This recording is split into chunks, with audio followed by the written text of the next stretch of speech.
The room went silent the moment I walked in. 10 years ago, Sebastian Choi humiliated me in front of everyone because I was fat and dared to love him. The video went viral. I left Korea broken. Now I'm back, CEO of a beauty empire. 20 pounds lighter, $20 million richer. And the same man who destroyed me can't stop staring. He wants a second chance. He's obsessed. He's sorry. But here's the thing about becoming the woman you needed when you were falling apart. You stop needing the boy who pushed you. The champagne flute slipped from someone's hand. Every heard it shatter 3 tables away, but she didn't turn. She kept walking, her crimson dress catching the light from the crystal chandeliers above, the fabric clinging to curves that hadn't existed the last time these people saw her.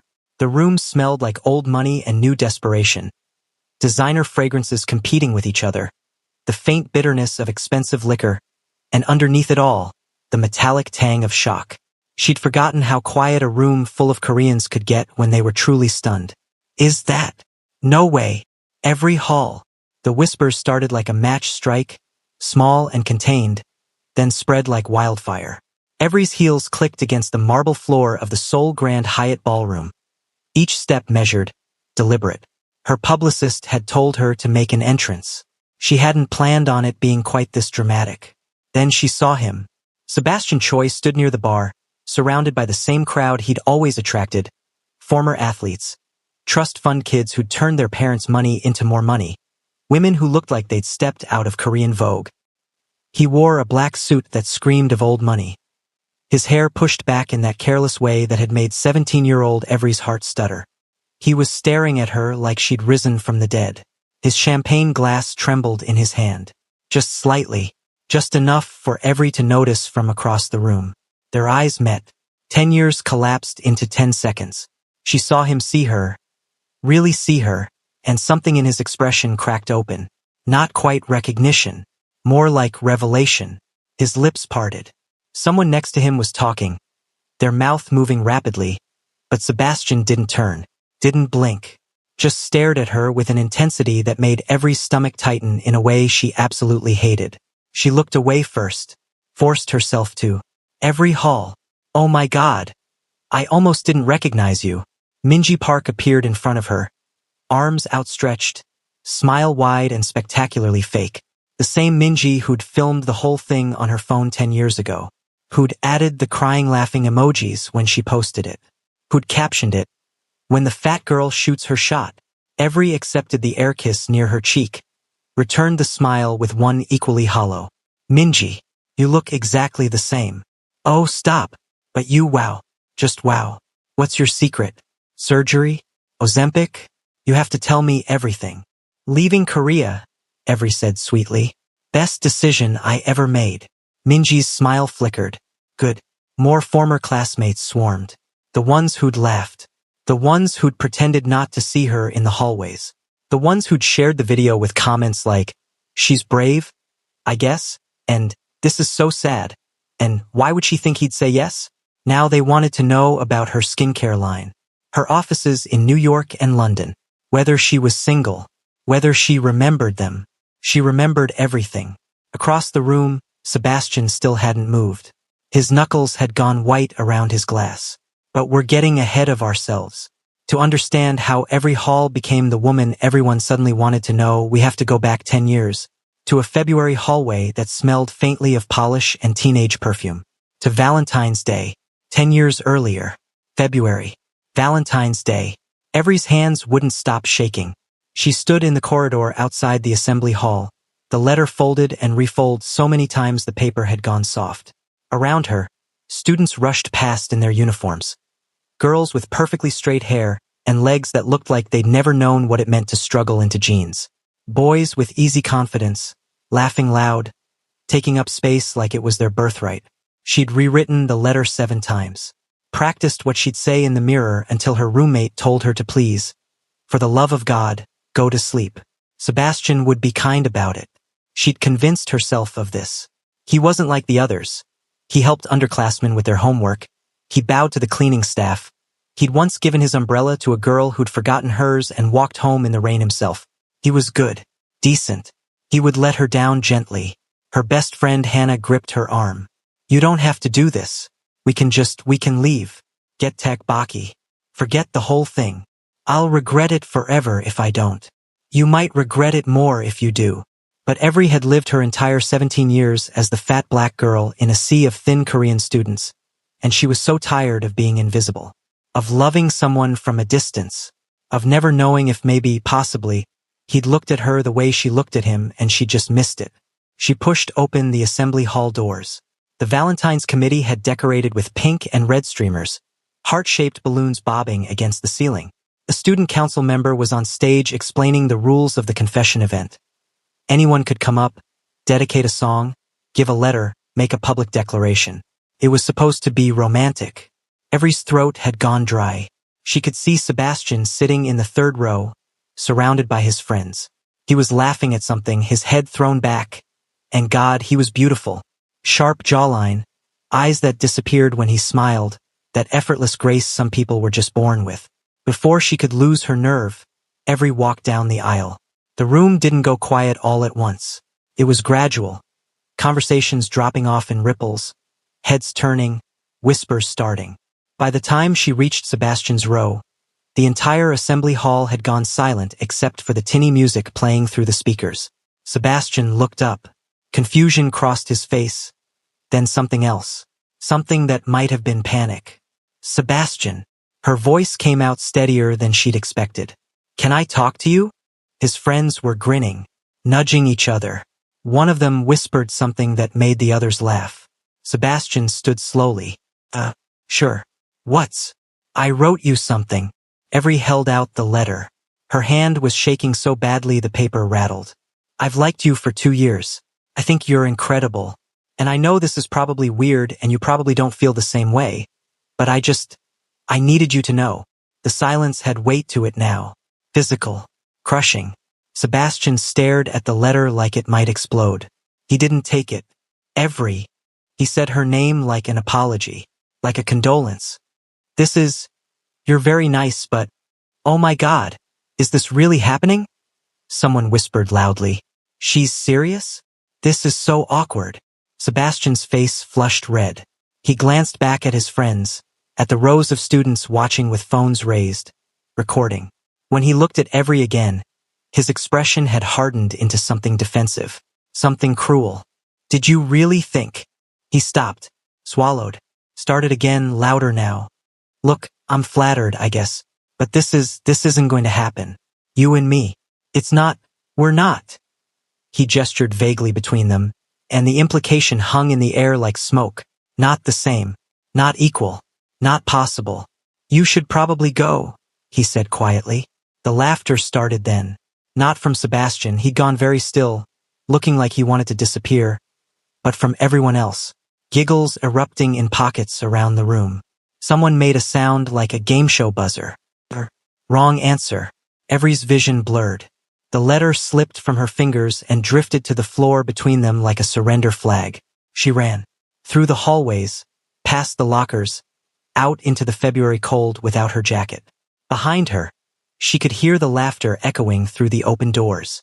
Could hear someone shouting. Did anyone get that on video? They had. Of course they had. By the time Every made it back to her dorm room, the video had 47 shares. By midnight, it had been reposted on every social media platform that mattered, with commentary ranging from pitying to vicious. At least she tried. Girl, read the room. This is what happens when you aim too high. Sebastian handled that pretty well, tbh. What was he supposed to do? Hannah found her on the bathroom floor at 2 in the morning, still scrolling through the comments, tears and snot mixing on her face. I'm leaving, Every whispered. I'm leaving Korea and I'm never coming back. She'd kept that promise. For 10 years, she'd kept it. Until tonight. The bartender slid a glass of wine across to Every. She hadn't ordered it, but she accepted it anyway, grateful for something to do with her hands. I sent that over. Every didn't need to turn around to know who was standing behind her. She'd memorized his voice a decade ago, and apparently her traitorous body hadn't forgotten. Her spine straightened automatically. Her pulse kicked up. She took a sip of wine before turning. Sebastian. Up close, he'd aged in that unfair way some men did, sharper, more defined. like time had carved away everything soft and left only the essential pieces. There were faint lines at the corners of his eyes. A scar on his chin she didn't remember. He smelled like cedar and something citrusy that probably had a French name. You look... He stopped. I don't know what to say. You look incredible. Thank you. Polite. Distant. Like she was accepting a compliment from a stranger. His jaw tightened. Can we talk? Somewhere private. We're talking now. Please. She watched him over the rim of her wine glass. He looked nervous. Actually nervous. Sebastian Choi, who'd founded a tech company at 23 and sold it for an amount that made headlines, who regularly appeared in Forbes Korea's 30 Under 30, who'd dated actresses and models and once, memorably, a princess, he was nervous talking to her. The 17-year-old still living somewhere in Evry's chest felt a savage satisfaction at that. The 30-year-old CEO just felt tired. I'm only in Seoul for a week, she said finally. Business meetings. I have back-to-back appointments starting tomorrow, and I need to prep tonight, so... Your company is Noir Essence. It wasn't a question. The luxury skincare line. I've been following your growth. You launched in the States 3 years ago, expanded to Europe last year. Now you're entering the Asian market. Evry raised an eyebrow. You've done your homework. I own a venture capital firm. It's my job to know promising businesses. He paused. But I knew about yours before it was promising. I've kept track of you. Something cold slithered down Evry's spine. That's borderline creepy, Sebastian. I know. He had the decency to look ashamed. After you left, I wanted to make sure you were okay. And then I saw you were more than okay. You were thriving. And He stopped himself, shook his head. Never mind. This isn't the time. No, Evry agreed. It isn't. She set down her wine glass and turned to leave, but Sebastian's hand shot out, fingers wrapping gently around her wrist. Not restraining, just touching. The contact sent electricity straight up her arm. One dinner, he said quietly. Let me apologize properly. Just give me one chance to explain. Evry looked down at his hand on her wrist, then up at his face. He was close enough that she could see the desperation in his eyes, the way his throat worked as he swallowed. She pulled her hand free. You had your chance to explain 10 years ago, she said softly. You chose humiliation instead. I don't owe you anything now. Not my time. Not my forgiveness. Not a single minute of my very busy schedule. She walked away before he could respond, before the part of her that still remembered loving him could override her common sense. Behind her, she heard him exhale, a sound like something breaking. Good. Let him break the way she had. Let him spend the next 10 years putting himself back together. She pushed through the ballroom doors and into the hotel corridor, her heart racing, her hands trembling. Victory was supposed to feel better than this. The hotel suite was too quiet. Evry stood by the window, looking out at Seoul's skyline. Neon and glass and ambition stretching toward a sky that never quite went dark. She'd requested a room facing away from the reunion venue, but somehow the city still felt too close, too familiar, like slipping into a coat she'd outgrown but her body still remembered the shape of. The city had changed in 10 years. New buildings piercing the sky, the Han River cutting through it all like a dark ribbon. Somewhere down there were the streets she'd walked as a teenager, the convenience store where she'd bought triangle kimbap for lunch, the subway station where she'd cried after particularly bad days. Her phone buzzed. A text from her business partner, Simone. How's the reunion?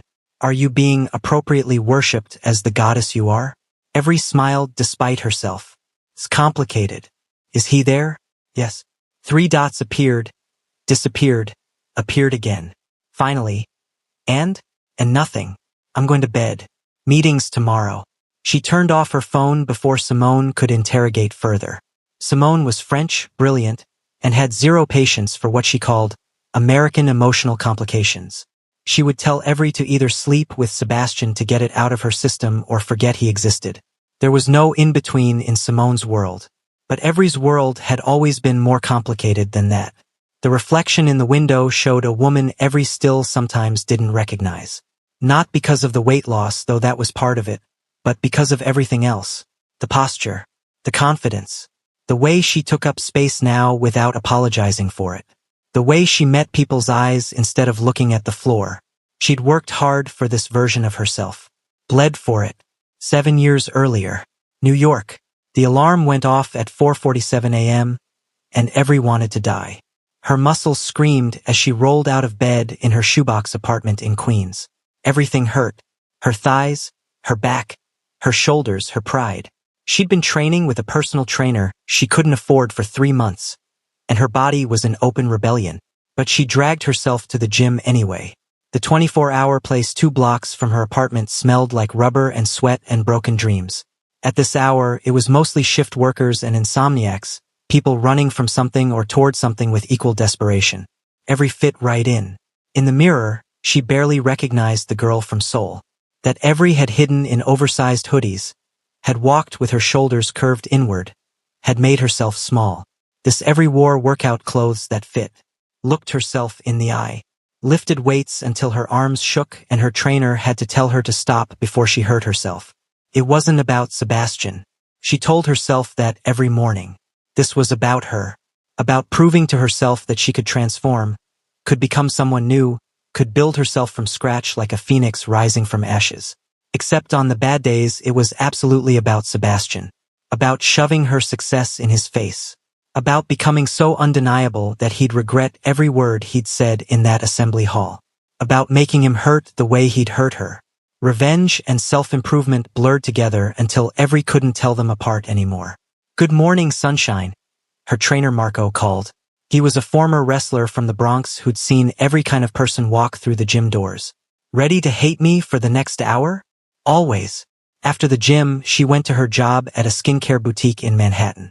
The commute from Queens took an hour on a good day, longer when the subway decided to have a breakdown.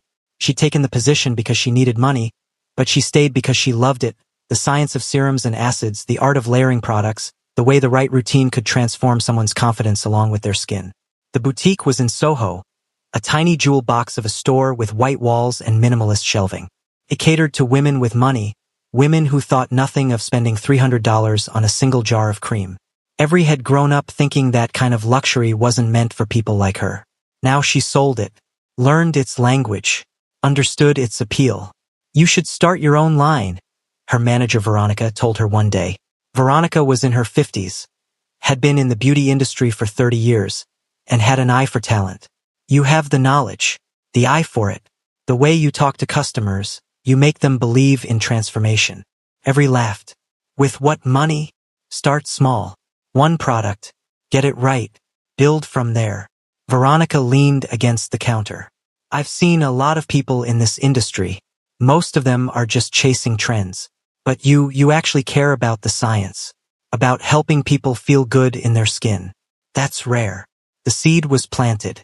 Every started small, researching formulations in the public library because she couldn't afford the database subscriptions, taking night classes in cosmetic chemistry at a community college, saving every penny from her boutique job and her weekend work as a freelance makeup artist for small events and photo shoots.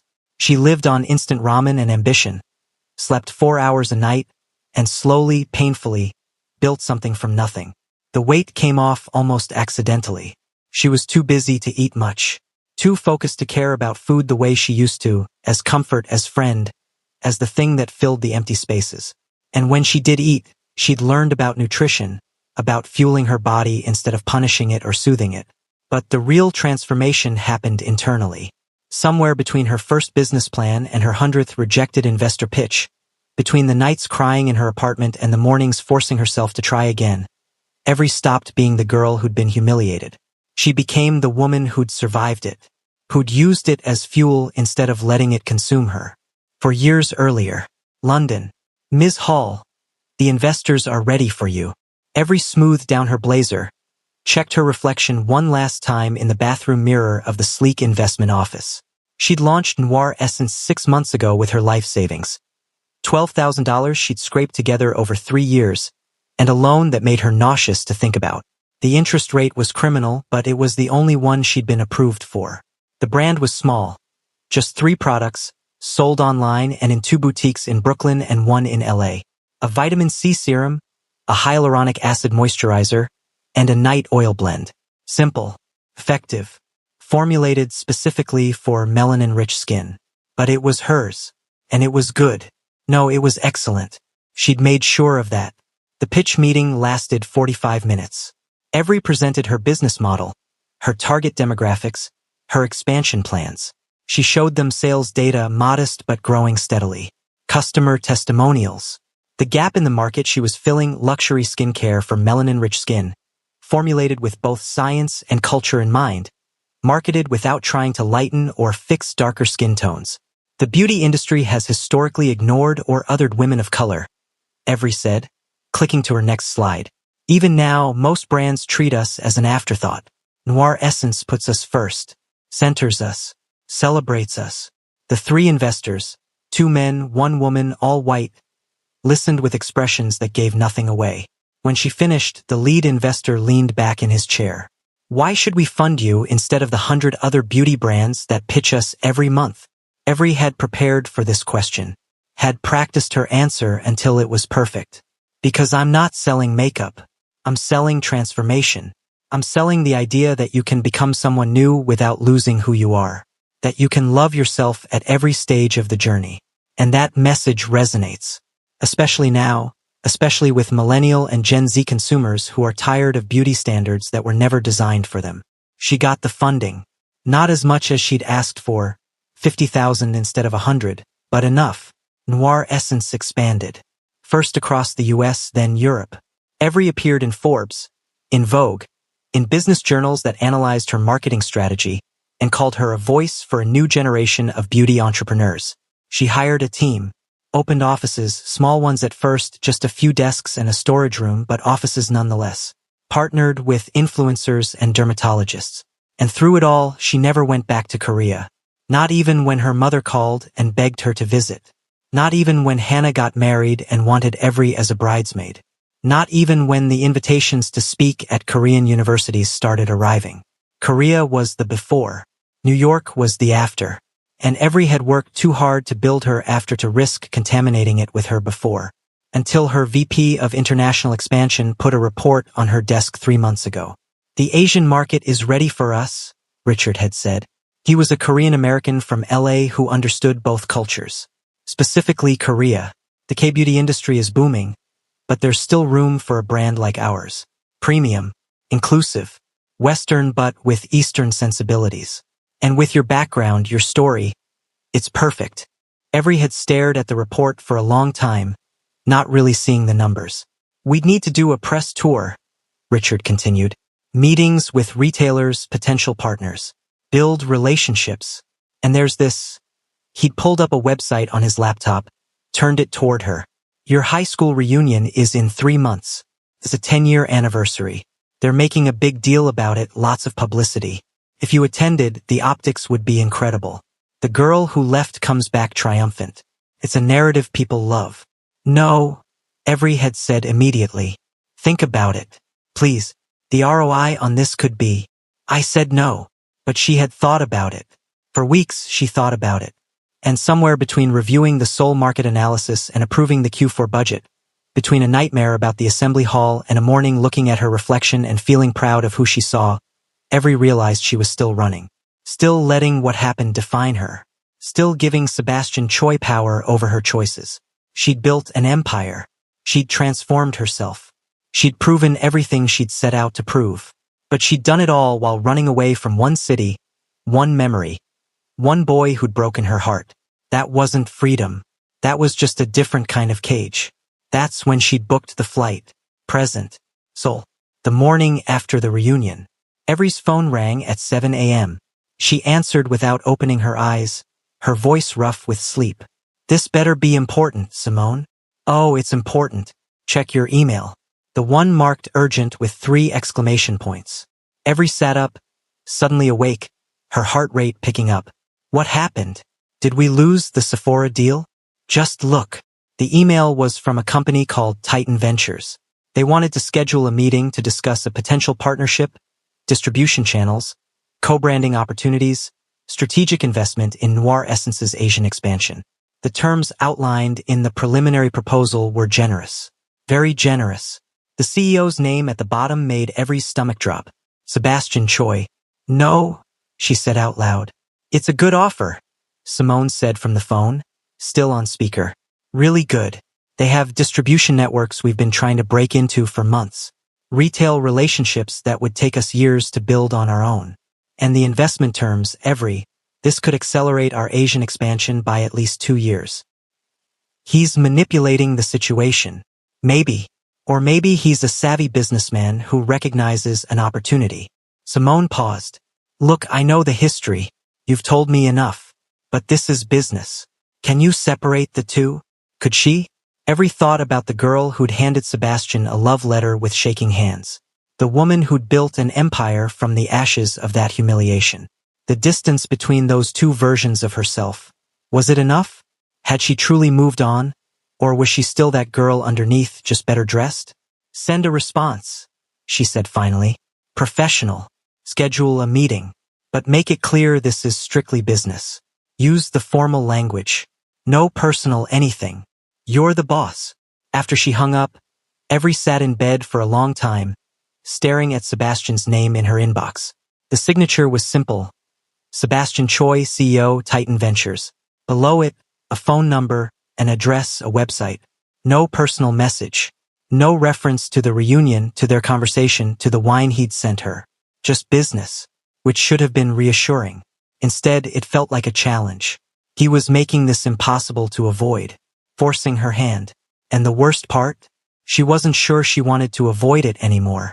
Not for romance, not for closure, but maybe for the satisfaction of looking him in the eye during a business negotiation and making him realize exactly what he'd lost.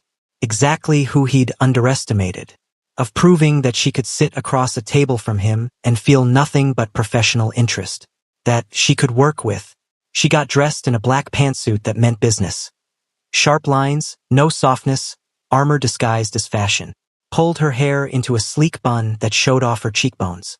Applied makeup that enhanced without announcing itself. She looked in the mirror and saw a CEO. A boss. A woman who'd built herself from nothing. Not the girl who'd been rejected. The woman who'd risen anyway. She went to war. The Titan Ventures office, 2 days later. The building was all steel and glass, minimalist in that expensive way that screamed tech money. 25 floors of startups and venture capital firms and people who'd disrupted industries before they were old enough to rent a car. Every was escorted to a conference room on the 23rd floor by an assistant who looked barely old enough to vote. A young woman in designer glasses and a blazer, efficient and polite. Sebastian was already there. He stood when she entered, buttoning his suit jacket in a gesture that seemed automatic. For a moment, they just looked at each other across the expanse of the conference table. Thank you for coming. Ms. Hall, she corrected smoothly. Let's keep this professional, Mr. Choi. Something flickered across his face. Hurt, maybe, or frustration, but he nodded. Of course. Please sit. They sat across from each other at a table that could have seated 12. The conference room had windows on 2 sides, Seoul spreading out below them. The morning light was harsh and revealing. The assistant brought water in glass bottles, small cups that looked handmade, a plate of expensive-looking cookies that neither of them would touch. Then she disappeared, closing the door with a soft click. The silence stretched. Your office is impressive, Every said, because someone had to speak first and it wasn't going to be meaningful. Thank you. We moved here last year. Needed more space for the team. We've grown from 15 people to 60 in 18 months. He slid a folder across to her, his movements careful, controlled. I've prepared a preliminary proposal. Obviously, everything is negotiable, but I think you'll find our terms fair. Every opened the folder. Read. Her eyebrows rose despite herself. It was more than fair. It was generous.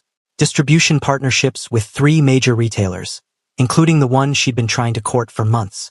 Co-marketing initiatives that would put Noir Essence in front of millions of Korean consumers. Investment capital for manufacturing expansion.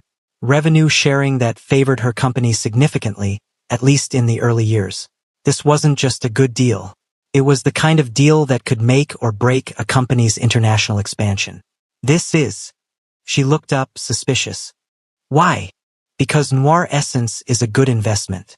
Your growth trajectory is impressive, your brand identity is strong, and you're entering a market at the perfect time. Korean consumers are hungry for Western luxury brands, especially ones that center diversity. This is smart business. Is it? Or is this guilt masquerading as a business deal? Sebastian's jaw tightened. A muscle jumped near his temple. Can't it be both? No, Avery said flatly. Because I don't want your guilt. I don't want your redemption arc. If we do this, it's because it makes financial sense for both parties. That's it. Nothing personal. Nothing emotional. Just numbers and strategy. That's all I'm offering. Is it? She leaned forward, holding his gaze. Because you've been staring at me like I'm a ghost since I walked into that reunion. You sent me wine without asking. You've kept track of my career, which is either admirably thorough market research or borderline stalking depending on how generous I'm feeling. So forgive me if I'm skeptical about your motives. He was quiet for a long moment, his hands flat on the table, his expression unreadable. Then, you're right. That surprised her. I have been God. I've been a mess since I saw you. Sebastian ran a hand through his hair, disrupting its perfect styling. I didn't expect. I thought I'd made peace with what happened, with what I did. But seeing you again, seeing who you became without me, He stopped, seemed to gather himself. But that's my problem, not yours. This deal stands on its own merits. If you want, I can have my CFO handle negotiations from here on out. You'd never have to see me again. Avery studied him. He meant it. She could see the sincerity in the tension of his shoulders, the way he wouldn't quite meet her eyes now, the vulnerability in admitting he was a mess, which somehow made it worse. Because the Sebastian she'd built in her mind for 10 years, the villain of her origin story, didn't offer to remove himself for her comfort, didn't admit to being a mess, didn't look at her with regret so thick she could almost taste it. Let me think about it, she said finally. I'll have my team review the proposal. We'll get back to you within a week. Of course, take whatever time you need. She stood. He stood. They were closer now than they'd been across the table, and Avery could see the faint scar on his chin more clearly. A thin white line that hadn't been there before. How'd you get that? She asked, surprising herself. Sebastian touched it reflexively. Skiing accident. 2 years ago. Thought I was better than I was, hit a tree. Needed 12 stitches. Sounds about right. A small, sad smile tugged at his mouth. Yeah, I have a habit of overestimating myself and learning the hard way. The words hung between them, loaded with more meaning than a skiing accident. Avery left before the moment could stretch into something dangerous. In the elevator, her hands shook. She pressed them flat against her thighs and breathed deeply, counting down from 10 as the floors descended. 23, 22, 21. This was just business. She could handle business. The fact that her heart was racing had nothing to do with the way Sebastian had looked at her like she was precious, like she mattered, like he'd been waiting 10 years for her to walk back into his life. Nothing at all. Soul lovers, kindly subscribe to our channel if you're new here. Turn on notifications so you're the first to know when we drop more mind-blowing stories like this one. And tell me in the comments, what country are you watching from and what time is it there right now? I love knowing where my audience is tuning in from. The problem with Seoul in autumn was that it was beautiful. Avery had forgotten this, or maybe she'd deliberately erased it from her memory along with everything else about Korea. But walking through Gyeongbokgung Palace on her lunch break, surrounded by tourists and the whisper of leaves falling from ginkgo trees, she couldn't deny it. The air smelled like roasted chestnuts from street vendors. The sky was that particular shade of blue that only existed in October. She'd agreed to the partnership with Titan Ventures. It made too much financial sense not to. But she'd insisted on clear boundaries. Sebastian's CFO and her VP would handle most communications. Avery and Sebastian would only meet when absolutely necessary. Necessary apparently included today. Ms. Hall. She turned. Sebastian approached in a charcoal suit with no tie, his top button undone like he'd been tugging at it. He looked stressed. Good. Mr. Choi.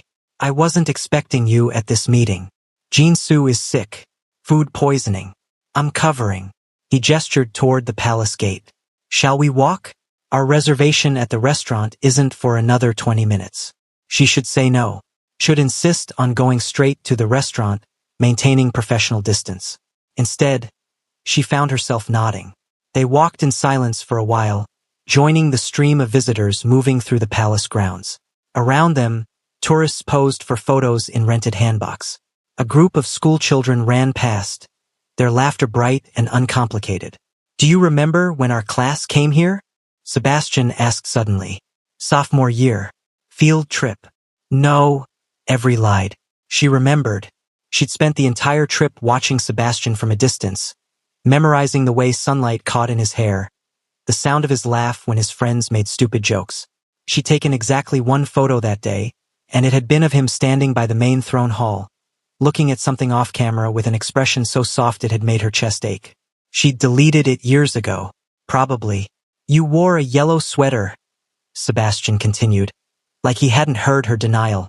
"You spent most of the time with Hannah, reading the information plaques. Everyone else was just taking selfies, but you actually cared about the history." Evri stopped walking. "Why do you remember that?" He stopped too, turning to face her. "I remember a lot of things about you. The way you always sat in the back left corner of every classroom. How you doodled in the margins of your notes little flowers and geometric patterns. You bit your bottom lip when you were concentrating. You—" He caught himself, shook his head. "Sorry. I'm being weird." "Yes," Evri said quietly. "You are." But her heart was doing something complicated in her chest. Because the Sebastian she'd created in her memory, the one who'd been cruel, dismissive, who'd never seen her at all, didn't fit with this version. This man who'd apparently noticed her lip biting, her seating preferences, her doodles. "Why didn't you say yes?" The question came out before she could stop it. "If you noticed me that much, why?" "I was a coward." Sebastian's voice was rough. "I was 17 and terrified and so concerned with what everyone thought of me that I destroyed something before it even had a chance to exist." "What are you talking about?" He looked at her like she'd asked him to explain gravity. "You really don't know?" "Know what?" "That I liked you too." The world tilted slightly sideways. Evri grabbed onto the railing separating the path from a decorative pond, needing something solid. "You're lying. You humiliated me." "I know. Because I was more afraid of them." He gestured vaguely at the air, encompassing their entire peer group, their school, Korea itself. "Then I was brave enough to admit I had feelings for the girl who didn't fit their idea of who I should date." "Don't." Evri's voice came out sharp. "Don't rewrite history to make yourself feel better. You rejected me because you weren't attracted to me. Because I was fat and black and didn't fit into your perfect Korean life. Own it. Don't pretend there was some deeper conflict." "There was." Sebastian moved closer, and Evri hated that she didn't step back. "My parents had already started introducing me to suitable girls. Daughters of business partners, politicians, old money families.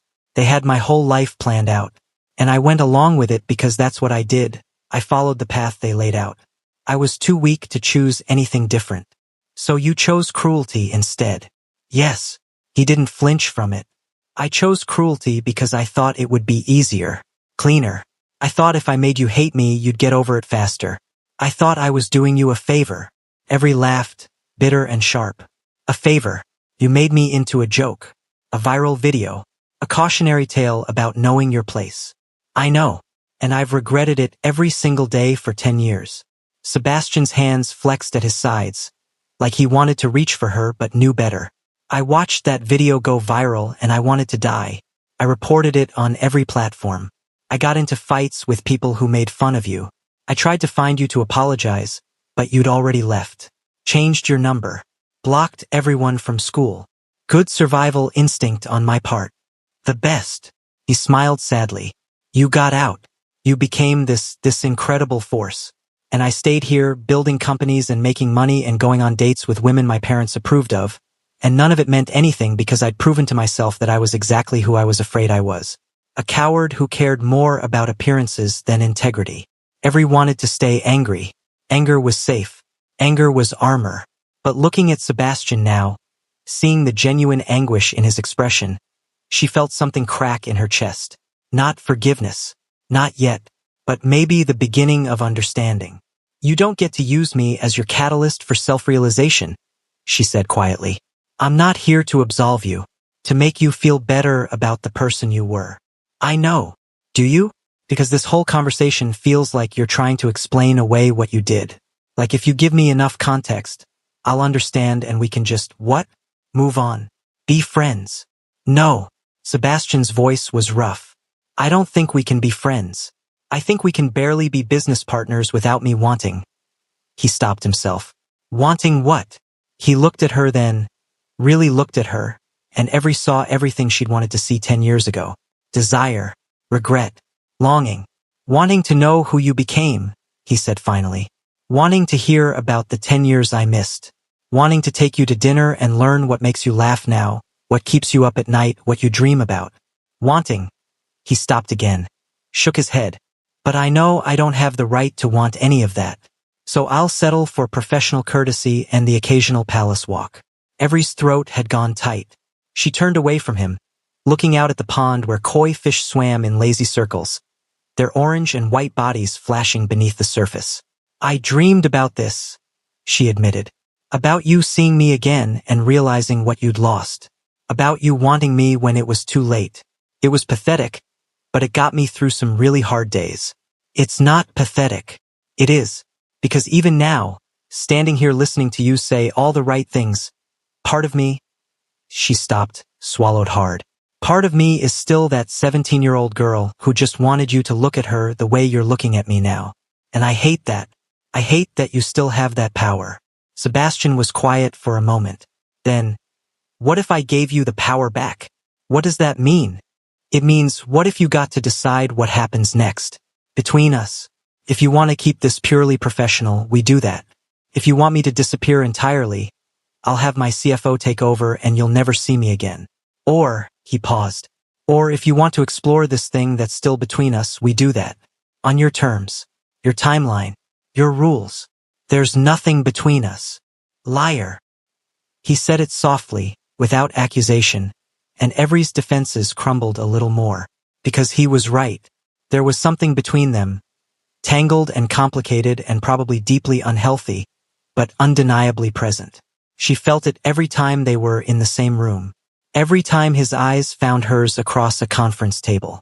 Every time he said her name like it was a prayer. I don't trust you, she said. I don't trust me either. Not with this. Not with you. That's not reassuring. I'm not trying to be reassuring. I'm trying to be honest. Sebastian moved to stand beside her at the railing, close enough that their shoulders almost touched. I broke something 10 years ago. I know that.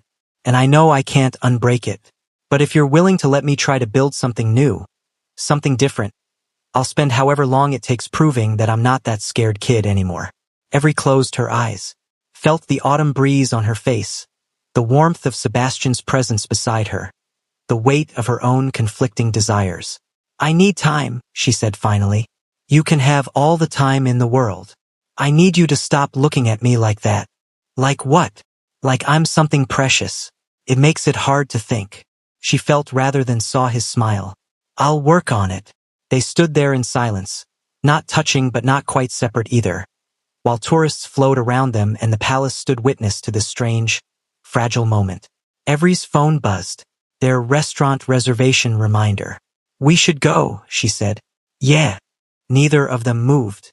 Finally, Sebastian stepped back first, giving her space, giving her the choice. Evre turned toward the exit, and after a heartbeat, she heard his footsteps following, not walking beside her, not leading, just following. It was a small thing, but it mattered. The restaurant was the kind of place that didn't have prices on the menu. They sat by a window overlooking the Han River, the table set with precisely placed silverware and origami napkins shaped like cranes. A server poured water from a glass pitcher, the sound of it filling their glasses oddly loud in the intimate space. Should we talk about the partnership? Evre asked, desperate for something concrete to focus on. We can. Or we can just eat. We've got 3 more meetings scheduled this week to discuss business. This could be. Sebastian trailed off. What? Something else. If you want. Evre should shut this down. Should insist they stay on topic, maintain boundaries, keep this professional. Instead, she heard herself say, tell me about the scar. The whole story. Relief softened Sebastian's features. It's embarrassing. Good. He laughed. A real laugh that crinkled the corners of his eyes, and launched into the story of how he tried to impress some investors by taking them skiing at a resort in Pyeongchang. He'd lied about his skill level, ended up on a slope way beyond his abilities, and crashed into a tree at embarrassing speed. The investors had to call ski patrol, he admitted. I was lying in the snow, bleeding from my face, and all I could think was that my mother was going to kill me for ruining a business deal. Did she? Almost. But the investors thought it was hilarious. We closed the deal from my hospital bed. He touched the scar again. This reminds me not to pretend to be something I'm not. Hasn't stopped me from being an idiot in other ways, but at least I don't lie about my skiing abilities anymore. Their first course arrived, some kind of delicate fish preparation that looked like art on a plate. Every took a bite, and the flavors exploded on her tongue. Okay, your turn, Sebastian said. Tell me something about the last 10 years. Anything. What do you want to know? Everything. But start with why skincare? Why did you choose that industry? Every considered deflecting, keeping things surface level. But something about the genuine curiosity in his expression made her want to answer honestly. Because I was tired of people telling me I'd be pretty if I just tried harder, she said. You know how many times I heard that growing up? You have such a pretty face, if you just lose weight. You should try this product for your skin. Have you thought about straightening your hair? Like my natural existence needed fixing. Sebastian's expression darkened, but he stayed quiet, letting her continue.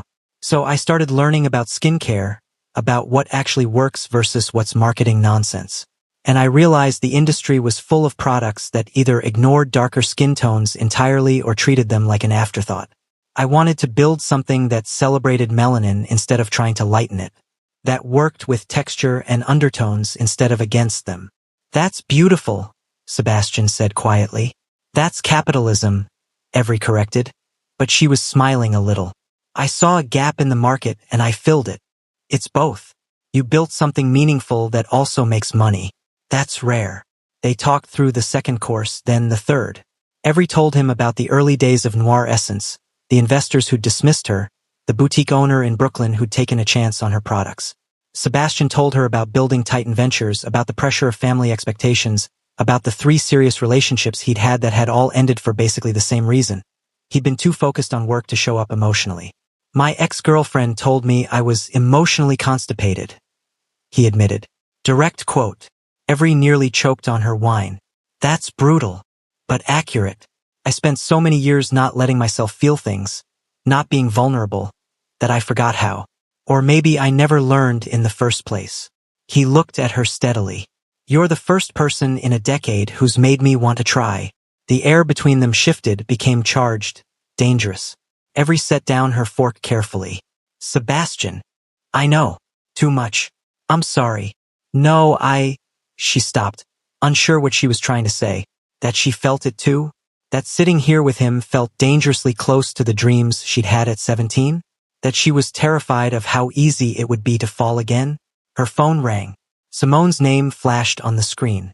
I should take this, Every said, grateful for the interruption. It's my business partner. She stepped away from the table, answering as she moved toward the restaurant's entrance. Hey, what's up? Sorry to interrupt dinner, but we have a situation. That retailer we've been courting for the flagship Seoul location? They want to meet tomorrow. Like 10 a.m. tomorrow. Can you make it? Every's mind raced. Yes. Send me the details. Already in your inbox. Oh, and Every, be prepared. They're going to want to talk about the partnership with Titan Ventures.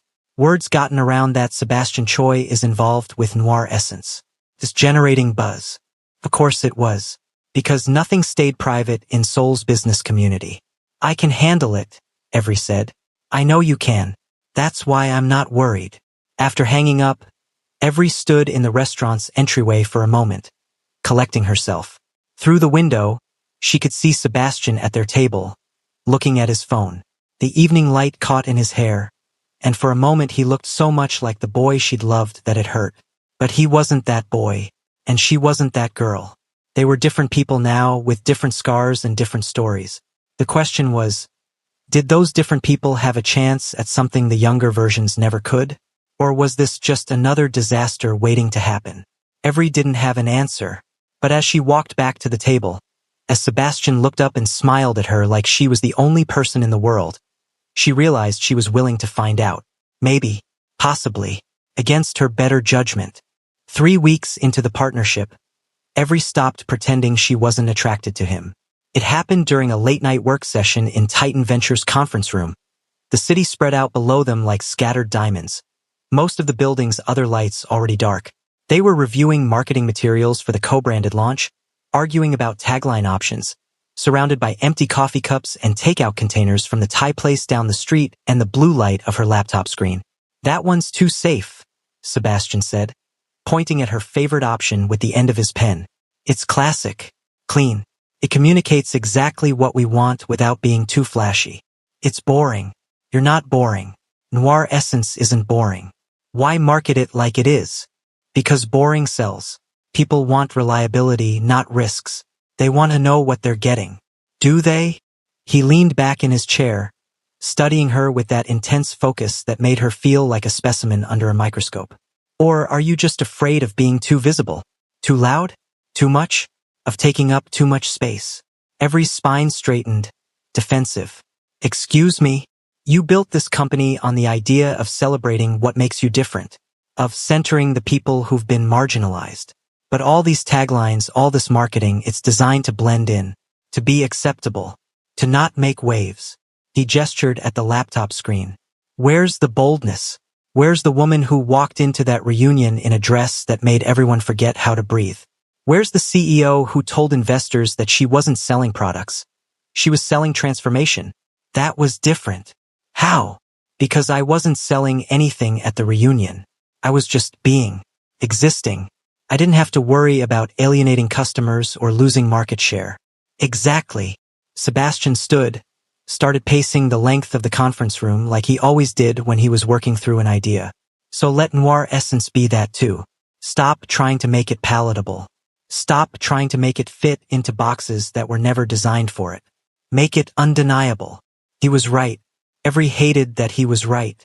She'd spent so long trying to prove that she belonged in this industry, that her brand deserved to be taken seriously, that she'd started playing it safe. Started sanding down the edges that made Noir Essence unique. "Fine," she said. "What's your suggestion then?" Sebastian grabbed a marker, went to the whiteboard mounted on the wall, started writing in quick, confident strokes. When he stepped back, Every read, "Noir Essence. For the skin you're in, the woman you're becoming." Something in her chest expanded, unfurled like a flower opening to sunlight. "That's too much. Perfect. It's perfect." She stood, walked over to the whiteboard, reading it again. "It captures everything. The self-acceptance and the transformation. The journey and the destination." "That's what I thought." They looked at each other across the conference room, and the air between them went taut as a wire. Charged. Dangerous. Sebastian said quietly, his voice rough. "Don't. I'm trying really hard to be professional here, to give you space, to respect the boundaries you set. But you keep looking at me like that and..." "Like what?" He crossed the room in 3 strides, stopped right in front of her, close enough that she had to tilt her head back to meet his eyes, close enough that she could see the faint shadow of stubble on his jaw, could smell the coffee on his breath mixing with his cologne. "Like maybe you're tired of space," he said, his voice barely above a whisper. Every's heart was racing, thundering in her chest so loud she was sure he could hear it. She should step back, should maintain boundaries, should remember all the very good reasons this was a terrible idea, the business partnership, the history, the fact that she'd spent 10 years building a life specifically without him in it. Instead, she swayed forward, just a fraction, just enough. Sebastian's breath caught. His hand came up, hovering near her face but not quite touching, like he was afraid she might disappear if he made contact. "Tell me to stop." "I can't." "Why not?" "Because I don't want you to." The admission hung between them for a heartbeat. 2, 3. Then Sebastian's hand cupped her face, his thumb brushing her cheekbone with devastating gentleness, and Every's eyes fluttered closed. His palm was warm against her skin, slightly rough, real. She could feel his heartbeat, or maybe that was hers. She couldn't tell anymore, couldn't separate where she ended and he began. "Look at me," Sebastian whispered. She did. I need you to understand something, he said, his thumb still moving in that slow, hypnotic circle against her cheek. This isn't about how you look now. It's not about the weight loss or the company or the success or the dress or any of it. I'm attracted to all of that. Yes, but it's not. He struggled for words. You were always this person. Strong and brilliant and brave enough to risk humiliation for something you wanted. I was just too blind to see it. Too scared to appreciate it. Too caught up in what other people would think to recognize what was right in front of me. Sebastian, I'm not asking for forgiveness. I'm not asking for a relationship. I'm just asking, can I kiss you? Right now, in this moment, can we have this? Can we be honest about what's happening between us? Every should say no. Every rational part of her brain was screaming it. Every protective instinct she'd developed over 10 years of rebuilding herself was throwing up red flags. But she'd spent 10 years being rational, being careful, being the woman who learned from her mistakes and protected her heart at all costs. Maybe just for tonight, she could be reckless. Maybe just for this moment, she could let herself want without calculating the cost. Yes, she breathed. Sebastian kissed her like she was oxygen and he'd been drowning. His mouth was soft and urgent at once, his other hand sliding into her hair, careful not to disturb her bun but tilting her head to deepen the kiss. Every made a sound she'd be embarrassed about later and grabbed his shirt, pulling him closer, eliminating the space between them. 10 years of want poured into that kiss. 10 years of what-ifs and almosts and the ghost of who they might have been if he'd been braver, if she'd been different, if the world had been kinder. She tasted like coffee and ambition. He tasted like regret and hope and something that might have been love if she let herself think about it too hard. When they finally broke apart, both breathing hard, Sebastian rested his forehead against hers. His hands were still in her hair, on her face, like he couldn't bear to let go. That was a mistake, Every whispered, but she didn't move away. Probably. We can't do this again. Okay. I mean it. I know. Neither of them moved. Neither of them let go. Every could feel his heartbeat through his shirt where her hands were still fisted in the fabric. Could feel her own pulse racing in her throat, her wrists, everywhere he touched her. Then her phone rang, her early morning alarm, because apparently they'd worked through the entire night, arguing about taglines and eating Thai food and dancing around this thing between them until they'd finally collapsed into it. Sunlight was starting to filter through the conference room windows, painting everything in shades of gold and pink. Reality crashed back in. Every stepped away, suddenly cold where Sebastian's warmth had been. Her hands shook as she smoothed down her blouse, tried to fix her hair. I should go. I have that retailer meeting in 3 hours. I need to shower, change, prepare. Every wait. Please don't. She gathered her laptop, her bag, not looking at him because if she looked at him she might do something stupid like kiss him again. Let's pretend this didn't happen. For both our sakes. I don't want to pretend. Well, I do. She forced herself to meet his eyes, to be honest even though it hurt. Because that kiss? It was everything I wanted 10 years ago. It was perfect. And that terrifies me more than anything else possibly could. Why? Because... She stopped, gathered her courage. Because if I let myself have this, if I let myself have you, I'm afraid I'll lose everything I've built. The person I've become. I'm afraid I'll wake up one day and realize I became successful just to get your attention. And without that as fuel, I'm nothing. That's not true. It doesn't matter if it's true. It's what I'm afraid of. And I can't risk it. Not now. Not when I'm this close to everything I've worked for. She left before he could respond, before she could change her mind, before she could do something even more foolish like stay. The hallway outside was quiet, most of the building still asleep. Her heels echoed against the tile as she walked to the elevator, pressed the button, waited. The doors opened. She stepped inside. Just before they closed, she looked back. Sebastian stood in the doorway of the conference room, one hand braced against the frame, watching her leave with an expression that looked like his heart was breaking. The doors closed. Every leaned against the elevator wall and let herself cry. The retailer meeting was a disaster. Every couldn't focus. She gave answers that were competent but not inspired, missing the energy and passion that usually characterized her pitches. She missed opportunities to close deals, to build enthusiasm, to make the kind of impression that turned maybe into yes. Her mind kept drifting back to the conference room, to Sebastian's hands in her hair, to the way he'd kissed her like she mattered. Ms. Hall, did you hear the question? Every blinked, pulled herself back to the present. The retailer representative, a woman in her 40s named Park Myung, was looking at her expectantly from across the table. I apologize. Could you repeat that? Park Myung's expression cooled slightly. I was asking about your plans for addressing the Korean market's preference for lighter skin tones. How will you market products that celebrate darker skin to a consumer base that's been conditioned to see pale as beautiful? It was a fair question, one every should have anticipated and prepared for. Instead, she fumbled through an answer that was adequate but uninspiring. After the meeting, which ended with a non-committal "we'll be in touch," instead of the enthusiastic partnership she'd been hoping for, Every went back to her hotel and stared at the ceiling for 2 hours.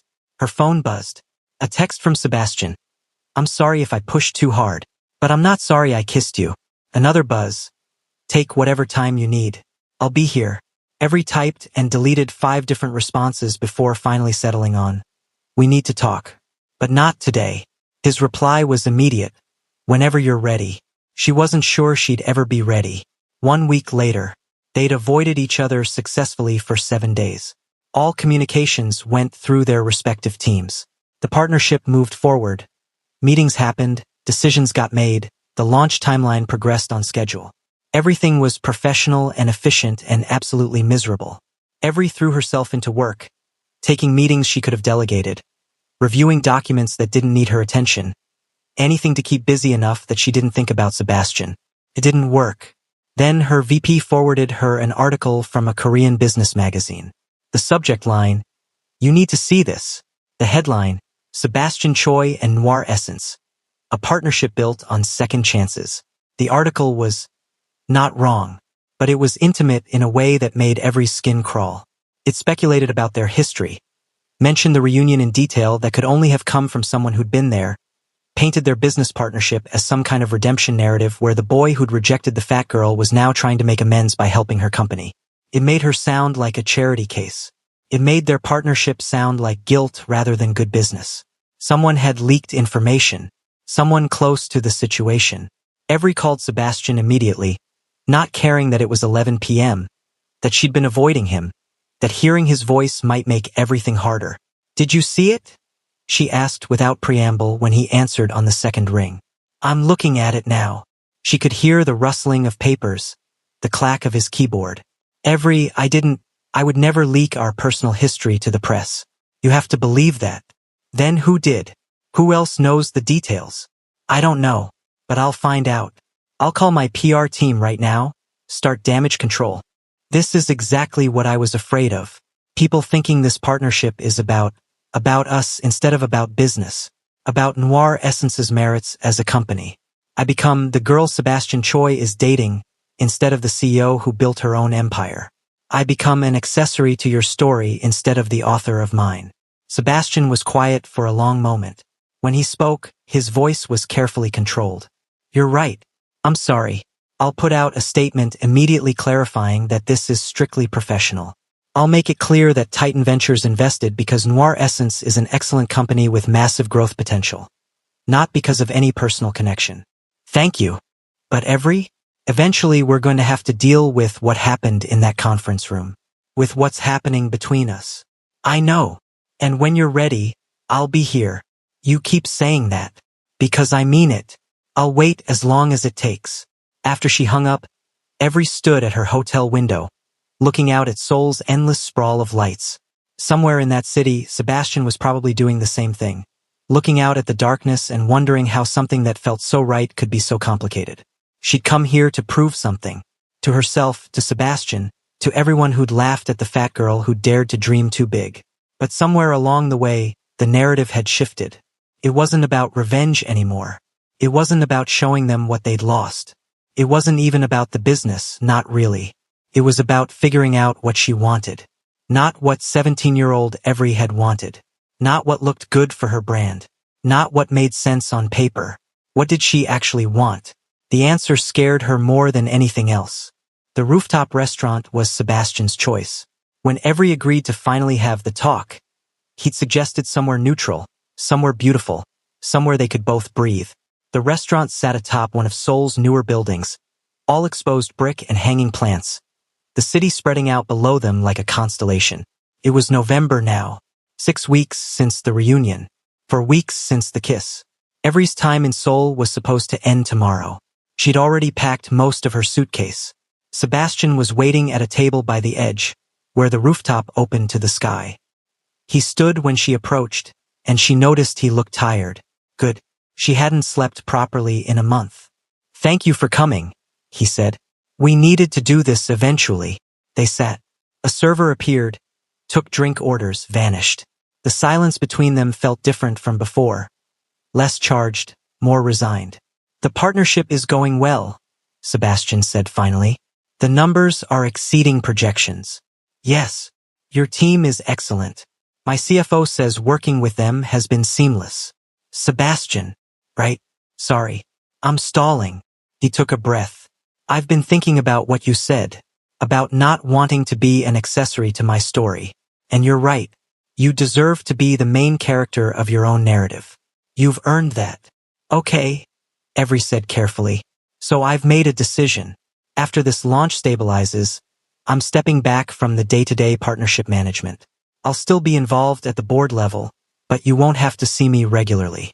Won't have to deal with," he gestured vaguely between them, "this complication."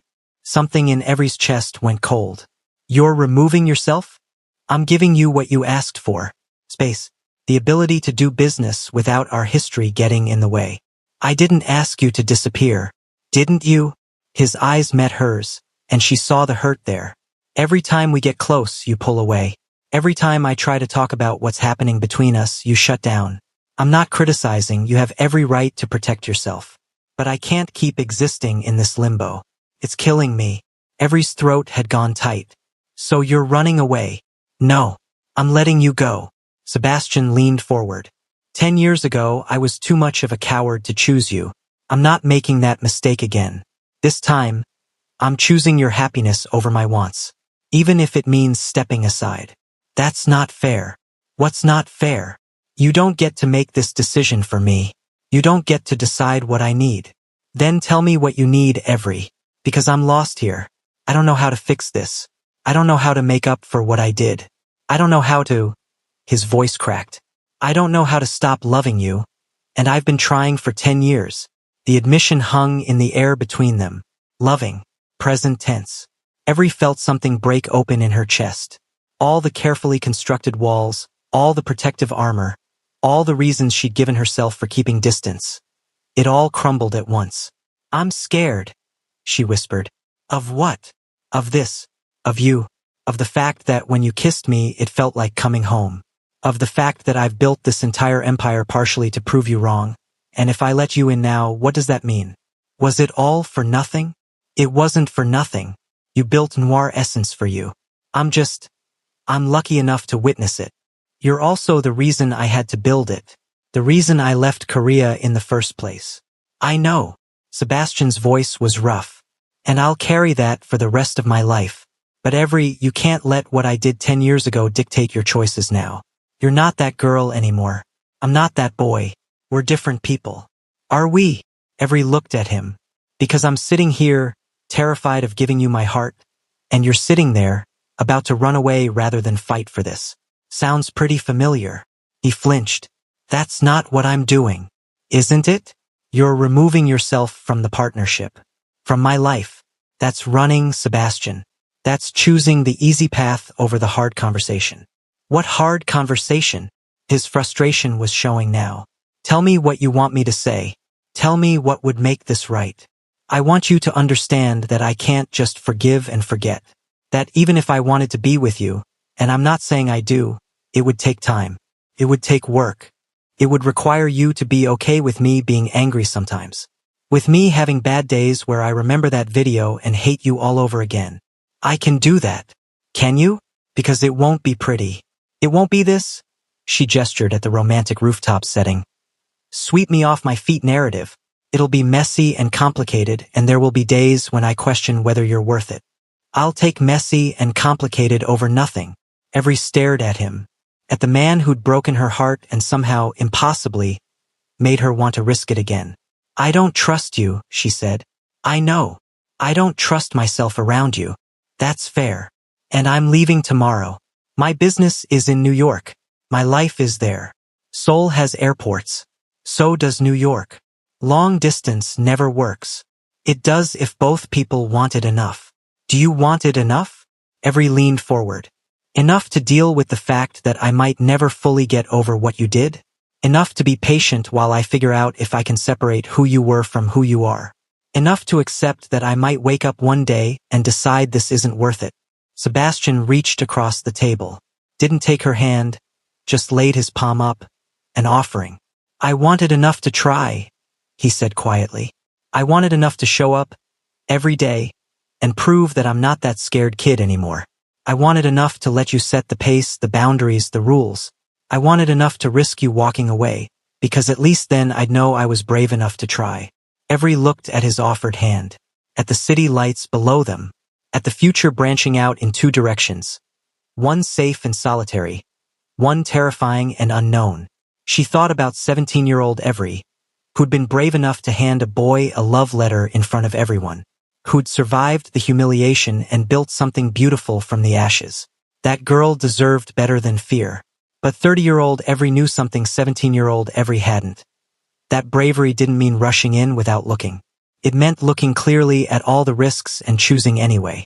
She didn't take his hand. I need time, she said instead. Real time. Not a week or a month. Maybe 6 months. Maybe a year. I need to finish this launch, solidify the Asian expansion, make sure Noir Essence can stand on its own without the Titan Ventures partnership defining it. Sebastian's face fell, but he nodded. Okay. And during that time, we need to actually be apart. No business meetings. No late-night calls. No checking in. I need to figure out who I am without you in the picture. Without your approval or disapproval affecting my choices. That sounds like goodbye. It sounds like maybe. Every's voice softened. You taught me something 10 years ago, even if you didn't mean to. You taught me that I had to become my own answer. That I couldn't wait for someone else to validate me or complete me or make me whole. I had to do that myself. You did. I did. And maybe that's all this was ever supposed to be. A full circle moment. You got to see who I became. I got to prove something to myself. Maybe that's enough. It's not enough for me. I know. Every stood. But it has to be enough for now. Sebastian stood too. They faced each other across the small table. The city sprawling below them. The night air cold on their skin. If I wait, he said quietly. If I give you this time, is there a chance? Any chance at all? Every wanted to lie. Wanted to give him false hope or crush it entirely. Anything to make this cleaner. Instead, she gave him honesty. I don't know. Ask me in a year. A year. 365 days. I'll contact you when I'm ready. Or I won't. And you have to be okay with either possibility. Sebastian's jaw worked. She could see him fighting with himself, wanting to argue, to negotiate, to find some loophole. Finally, he nodded. 1 year. And then we'll see who we are on the other side of this. Every walked away before she could change her mind. Didn't look back, even though every cell in her body wanted to. Behind her, she heard Sebastian say, so quietly she almost missed it, I'll be here. 11 months later, Paris. Every's phone buzzed during her meeting with Sephora executives. She ignored it. This meeting was too important. They were discussing a European-wide distribution deal that would put Noir Essence in 200 stores. The meeting went well. Better than well. By the time she walked out, she had a preliminary agreement and a bottle of champagne the executives had gifted her. Only then did she check her phone. An email notification. From Sebastian. Her finger hovered over it for a long moment before she opened it. No text. Just a link to a news article. The headline. Sebastian Choi launches youth initiative for body positivity in schools. Every clicked through. Read. Felt something warm and painful expand in her chest. Sebastian had donated significant money to create programs teaching teenagers about self-acceptance, media literacy, the dangers of bullying. The article quoted him extensively, and at one point he said, I was part of the problem. I let peer pressure and fear dictate my actions, and I hurt someone who deserved better. I can't undo that, but I can try to make sure fewer kids grow up thinking they have to fit a certain image to be worthy of love. He'd gone public with his regrets, had made himself vulnerable in the most visible way possible. The article was dated 3 days ago. Evry stood on the street in Paris, holding her phone, and cried. Not from sadness, not from anger, from the recognition that people could change. That sometimes the boy who broke your heart could become a man who tried to fix the world he'd learned to see through your eyes. It didn't mean she owed him forgiveness. Didn't mean they were meant to be together. But it meant he'd done the work. Not for her, for himself. And maybe for the next girl who might otherwise get her heart broken by a boy too scared to be brave. Evry opened her messages. Typed, "I saw the article. I'm proud of you." She stared at it for 5 minutes before deleting it. Not yet. She'd promised herself a year, and she had 1 month left. But maybe when that month ended, she'd be ready to find out if second chances were real. Or maybe she wouldn't. Both possibilities felt like power.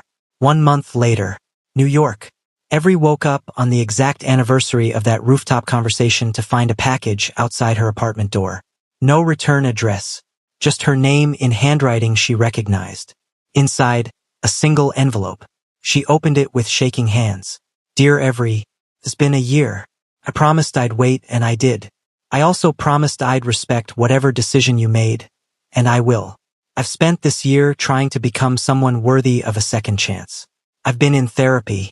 I've worked on the parts of myself that chose cowardice over courage. I've tried to use my privilege and platform to make the world slightly less cruel than it was. I'm not perfect. I'm still a work in progress. But I'm not the boy I was. If you want to talk, I'm here. If you don't, I'll understand.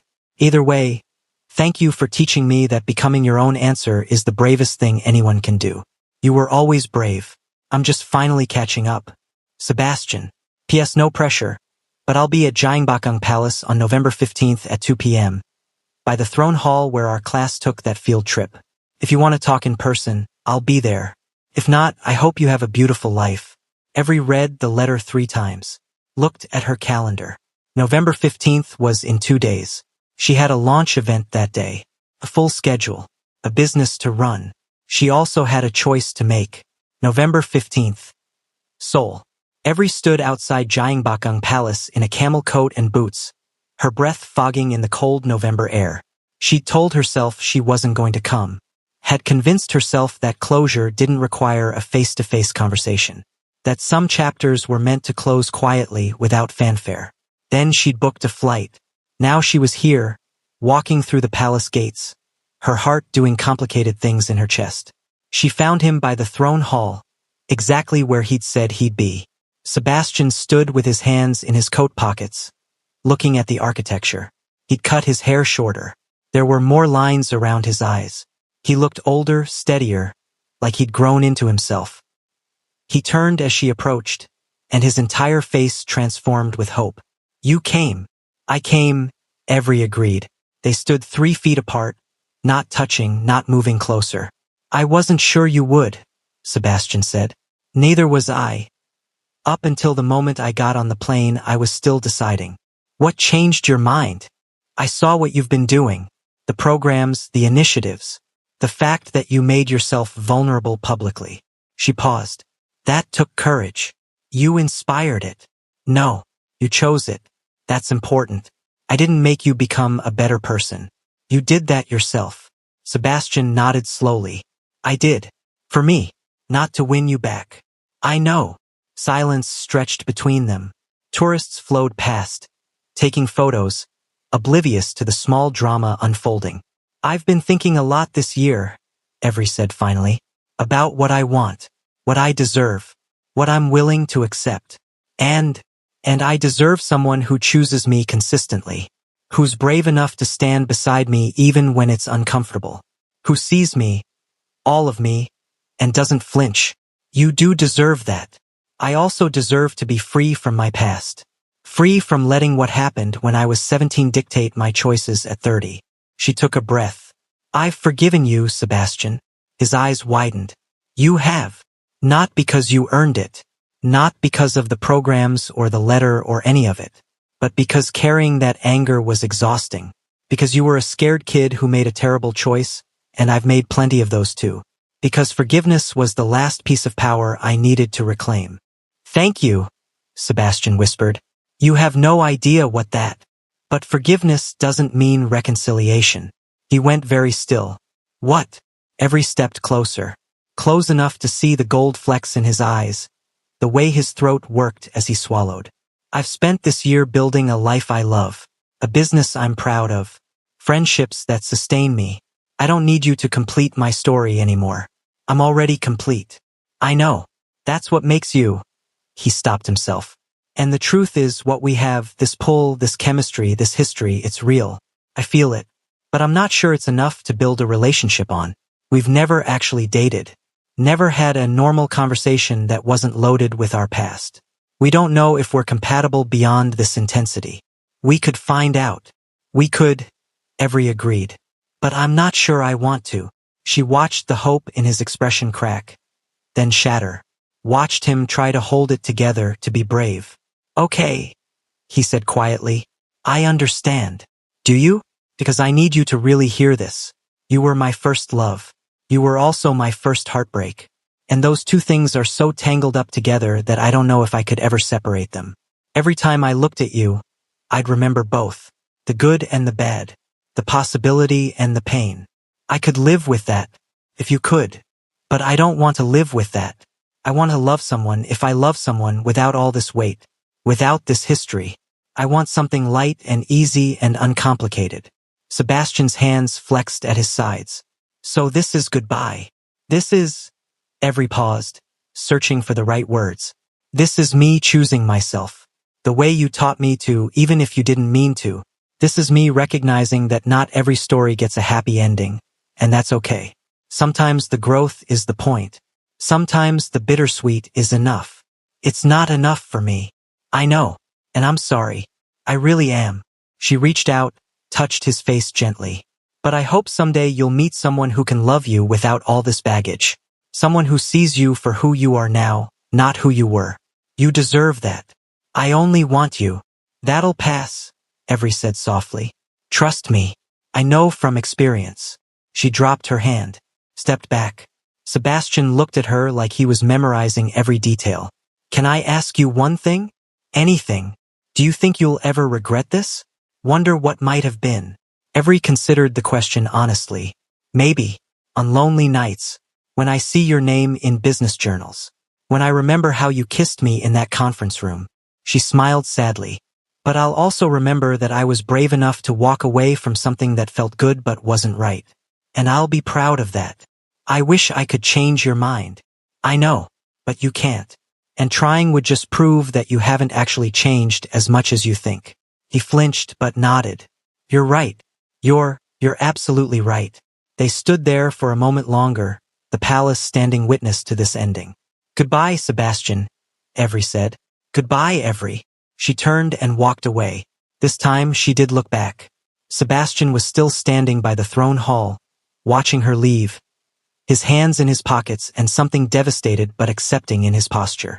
She raised her hand in a small wave. He returned it. Then Every turned the corner and he was gone. 6 months later, Every sat in her New York office, reviewing quarterly reports, when her assistant knocked. There's a delivery for you. I didn't order anything. I know, but you should see it. The delivery was a framed photo. Black and white, professional quality. It showed Gyeongbokgung Palace in autumn. The throne hall in the background. Leaves scattered across the ground. On the back, a note in Sebastian's handwriting. Thank you for teaching me that love sometimes means letting go. I hope you're building beautiful things. I hope you're happy. I finally am. Sebastian. Every hung the photo in her office, where she could see it from her desk. Not as a reminder of what might have been, but as proof that she'd been brave enough to choose herself, even when it hurt. Even when the easier path would have been to fall back into old patterns, old desires, old dreams. She'd built her empire from the ashes of heartbreak, and she'd walked away from the man who'd caused it even when he'd changed, even when part of her wanted to stay. That was power. That was freedom. That was enough. Some love stories ended with fireworks and forever. This one ended with grace and growth and two people who'd changed each other, then chosen to change apart. And maybe that was the best ending after all. Thanks for watching. If you enjoyed this story, don't forget to subscribe and turn on notifications so you never miss when we drop more content like this. Tell me in the comments, do you think Every made the right choice by choosing herself? Or should she have chosen Sebastian? And what country you're in and what time it is where you are. I love knowing where my audience is tuning in from. See you in the next one.